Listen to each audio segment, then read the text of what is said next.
both oil and gasoline have been a little higher than historical averages for quite a long time now, but of course they recently spiked more notably.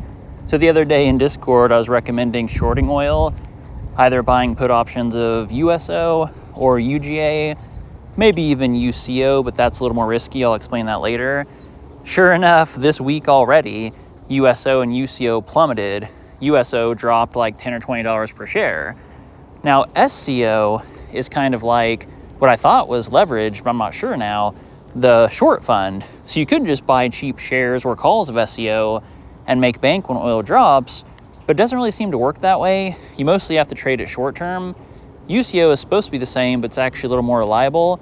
But really, longing or shorting USO or UGA is the way to go for like genuine following the price per barrel of oil and also following gasoline prices in general. Anyway, that was nice, and now of course there could be more trending downward overall, but plenty of uncertainty in the short term, which could maybe be tradability. Chewy dropping to 22, obviously, I had to start buying and averaging down back into that like I have 5+ times before, and it's always worked out before, as you know if you follow this channel.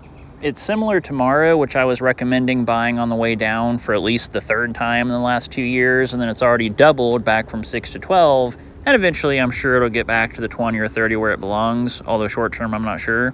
Now, before all of this, I was shorting Verizon from around 50 before it finally dropped down to around 40, which was nice. Of course, I was holding it on the way up before shorting it on the way back down. Honestly, I've been kind of lazy lately and only posting about this stuff in Discord instead of making videos about it, for which I apologize.